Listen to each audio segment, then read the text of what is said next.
Um, Hello, Tea Family. How are you this evening? Yes, I'm in a different place. And we're not going to be doing what I promised last week because, life sometimes throws you a huge curveball. And so we are going to do something different. We will have part two of that. But not for a couple of weeks. And so I want to say I'm really thankful that you're here today, and we're going to talk about something different. I do want to bring you up to date on a couple of dates, but first, say hello in the chat or the comments. Let me know what you're having for tea tonight. I am having some serene sunrise in my cup. My handy dandy assistant is drinking some soda tonight in his soda can. But I do want to say next week what we are going to do, I'm not sure. The week after that is the day after Mother's Day on the 11th, and that I'm going to move to the questions and answers because we may be traveling again. And so on the 18th of May is when I plan to do part two of teapot versus teacup. And we're going to be really getting into a lot of the teapots and matching them with teas and different things like that. But that'll be part two. And that is coming on the 18th. And so I did want to start with that. Let me put my comments up. There we go. All righty then. And then let me flip back over here. So today, what we're going to be talking about is a big holiday that is in all the stores right now, and that is Mother's Day, and it is right around the corner. So what better way to celebrate some amazing women in our lives rather than with a beautiful tea party? Something that's meaningful, delicious, memory-filled. And so we're going to walk you through everything you're going to need for that, from planning to serving, from pairings, pairing the food with the teas and different things to make sure every moment of your tea party feels special.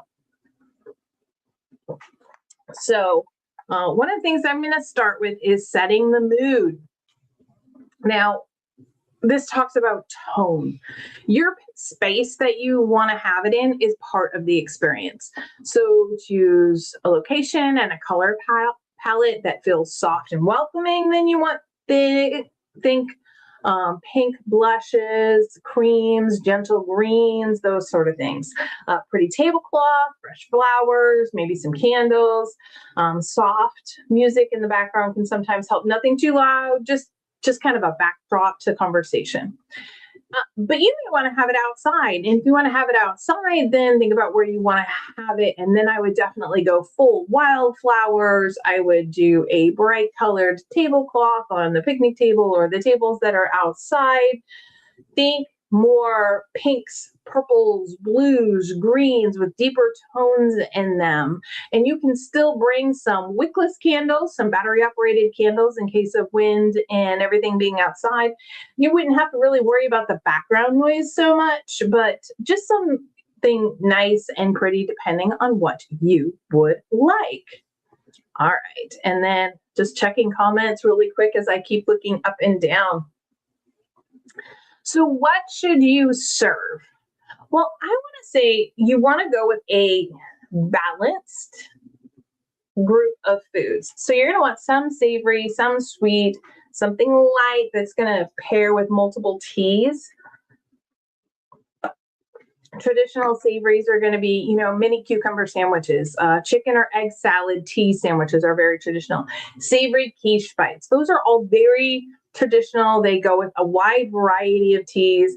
There's usually something somebody can enjoy in there, especially if you make your quiche bites very paleo or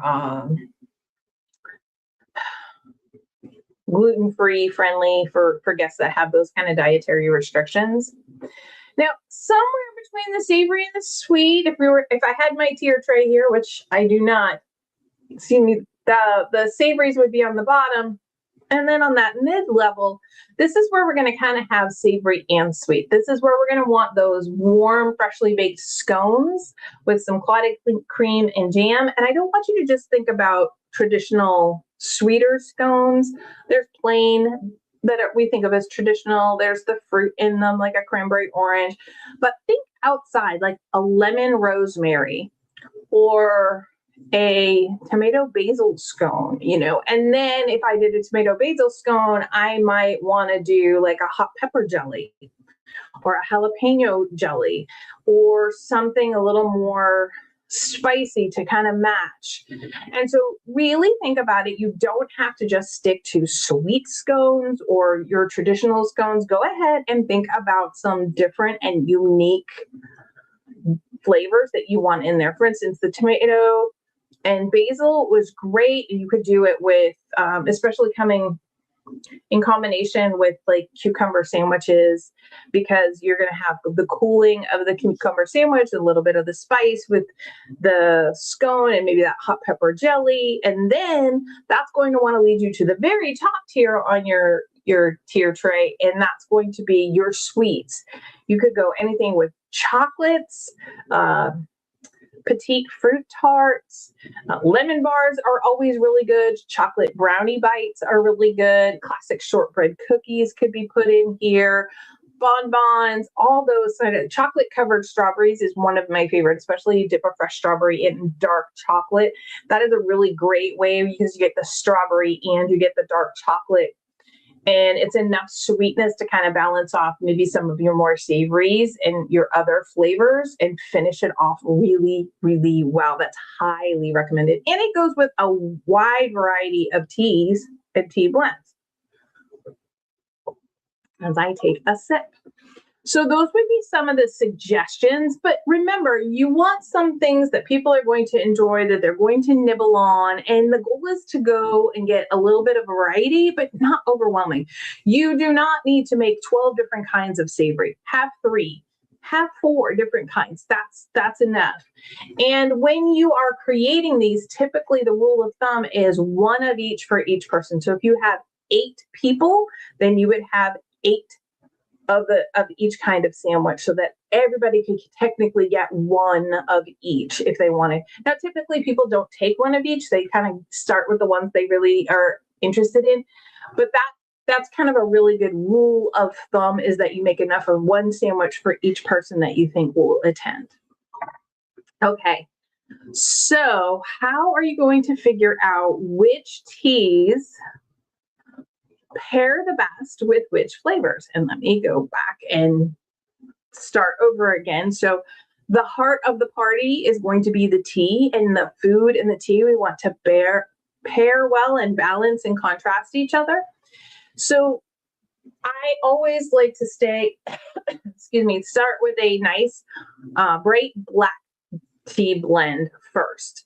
Those typically are very perfect to go with savory. So we're talking morning Irish, we're talking breakfast blend, we're talking serene sunrise. You could even do an onyx chai here, appealing if it's in season. Those are the kinds of black teas that I highly recommend that you put with the that first savories. The robust nature of the black tea is going to pair really well with the sandwiches, the quiche and the cucumber sandwiches. And it's very grounding, it's very classic, and it's just a fun way to start. Now, when you move to that second tier where you have those kind of scones and clotted cream and jams and everything, this is where it's great to bring in a floral or a green tea blend. So think Ancient Green Dragon, which is what originally I thought I was going to be drinking tonight, or Emerald Garden, or even a green mint if you like peppermint. Lemon zinger would be a good one. So any of the green teas or the green tea blends, or if you wanted to try and stick with something that was a little more floral but no caffeine, then I would even suggest you could go with like Maiden's Blush. You're going to get some honey notes in there, no caffeine. Makes for a really nice balance against the scones and the jam and the clotted cream. Now, up on the top, when we're dealing with the chocolate, you really could go with any tea you wanted, but this is typically where I like to kind of finish it off with that caffeine-free, something herbal like an evening mint would work. The Maiden's Blush that I just talked about, and apple ginger, the Sunlit Orchard would work really, really well here. This is also where I would suggest a a tea blend. We just had our live sale, and I'm struggling to remember the name right this second. It's not the All Hail Kansas. What was the other one? No, Harmony would be great right in here too, but that's not what it was. It was the caffeine-free blend, the pineapple. Aloha Breeze? No. Aloha Breeze would work really, really well, adding some sweetness. The name will come to me. Sorry, everybody. My brain is not fully functioning right now. I've been operating on a sleep deprivation. Let's just leave it like that. So when you're thinking about pairing tea with food, I want you to think about balance. Yes, they should complement each other. Yes, they should kind of contrast in some case, but bold teas with rich flavors and delicate teas with light and refreshing bites. You do want to keep it somewhat in balance so that your tea is not overpowering the food and the food is not overpowering the tea. So those are different things to think about as we progress on. Now, then let's talk about the flow of the tea party. We've got great food and the teas are all picked out. It's time now to talk about the flow. Greet each guest with a small cup of tea as they arrive, maybe something light and refreshing, or give them a teacup and let them pick a tea to begin with. Kind of sets a nice relaxed tone. Always offer the savory selections first, kind of let everybody settle in and enjoy some small bites. After those, then you're going to bring out the scones and the spreads. And this is where you would offer to pour a second tea variety. Some people like to drink the same tea the whole time. No problem. You already have your teas all brewed and waiting at the proper temperature. So go ahead, and if somebody needs to be caffeine free, then let them be caffeine free. But a lot of times it's fun to try a different tea with each course. So read your guests, then you may have some of both, but this is where you're going to want to bring out a second tea variety if they want a mixture. And then finally, the sweets come last. We always want to finish with dessert. I know sometimes on days like today where it's my son's birthday and Bubba McGee, that's just a nickname, but Bubba McGee would always want to eat dessert first. And I know so does a lot of other members of our family, or so do a lot of other members of our family. And that's great, but not when we're having the tea. We don't want to eat all our sweets first. We save those for last. That's when we want something sweet and calming. Continue with your conversation and connecting with one another and different things like that. So I do want to point out that Mother's Day is not just about the food. It's really about the connection. And that's where you can have some really special ideas to kind of make it a little sentimental or even a little more special, much more memorable. Invite everyone to share a favorite memory of their mom. Maybe provide small cards so guests can write a message to their mom or to a mom figure or to someone they know that they're close with that's a mom, for those who have moms that have passed away.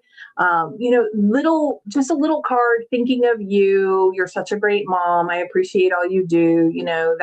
Those kind of things. Provide those little cards, and even with a little stamp on it and an envelope, and then they can just send those cards or give those cards to whomever they wish. Just a sweet little note like that can really make your tea party special and extra sentimental, but like really memorable and stand out against all the other tea parties and tea and Mother's Day competing activities. Then think about doing maybe even a small toast to your mom if she's there, or your mother-in-law, or that mom that's special, or just a toast to all moms out there, thanking them for what they do. These are really kind of the small experiences that become the very cherished memories for everyone that they think back on and like, oh, remember when we did that Mom's Day tea party and everybody said this. And those are the things that they remember, is that connection, that experience. And that's what you want to bring apart. That's what our tea company is about anyway. We just love to connect with people about tea, share our teas, talk about tea, answer questions, but it's about connection. It's about creating that tea family community. That's what's really important to us. So what would I give for kind of some final tips on the tea party? I would say set up as much as you can the day before so that you can also be in the moment and enjoying the tea party. Pre-brew some of the teas before everybody starts to walk in and try and have them timed so they're ready right then, and then keep them warm in like insulated crafts, or put a tea cozy on the teapot or what you need to so that they're kind of ready and you don't have to spend all your time fussing getting, oh, I need to make more of this tea, or let me get this tea hot. The more you can kind of do in advance to, again, connect with the people that are there and really experience it together. And then label the teas, including ingredients. Now, one of the reasons why we put ingredients on all of our teas is because I have food sensitivities, intolerances, allergies, pick whichever word you would like to use, as do some of my children and family members. And so I want to make sure they know all the ingredients, because I don't want to serve a peppermint tea or an evening mint tea to someone who's allergic to peppermint. I also don't want to serve serene sunrise to someone who's allergic to cinnamon. If someone has a health condition and they can't have any caffeine, put how much caffeine: high caffeine, medium caffeine, low caffeine, zero caffeine, those caffeine-free blends. Those are things to think about. And when you label, you can label the name of the tea blend, all the ingredients, and the amount of caffeine, and that really, really will help those who have those sensitivities and issues to feel welcomed and connected.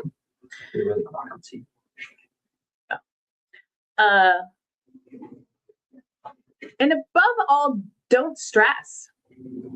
It's about connecting with people and enjoying the tea, and don't stress. Try and enjoy that moment yourself. So I do want to remind everybody that next week, I don't know what we're going to be doing, but we will be meeting. And I know we just moved to Monday, so we're getting used to that adjustment as well.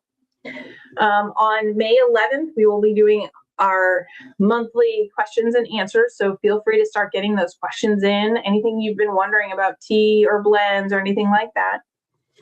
The 18th is when we're going to do part 2 of the teapots and teacups, teapots versus teacups, and pairing teas to both the cups and the teapots.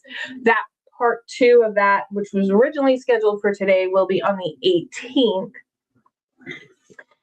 And beyond that, I can't help you very much. Now, I do also want to say, due to some circumstances that have been going on, we will not be able to send out any orders until May 15th. So if you put an order in with us right now, we're really sorry, but we had to leave town very suddenly and unexpectedly. And so we will not be able to fulfill those orders until we get back. And that won't be until May 15th is what we're expecting right now. So we just want to put that out there, especially so you understand we're not ignoring your order and we will respond to it, but it will not be able to go out for at least a couple of weeks.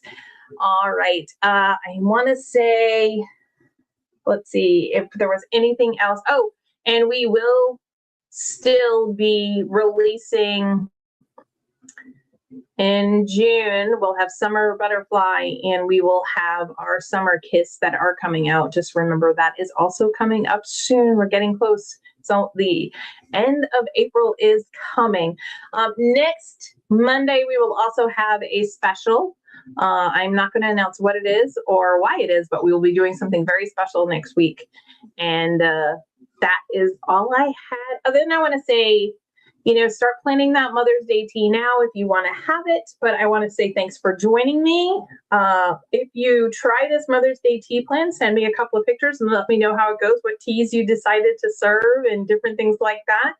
And I know it's a little in advance, but I do wish everybody a happy Mother's Day, and enjoy your tea. And thanks for joining me, tea family. I appreciate it as we kind of move to Monday nights from Sundays. All right. I think that's everything that I wanted to talk about today. So thanks, everybody, and we will talk to you later. Bye.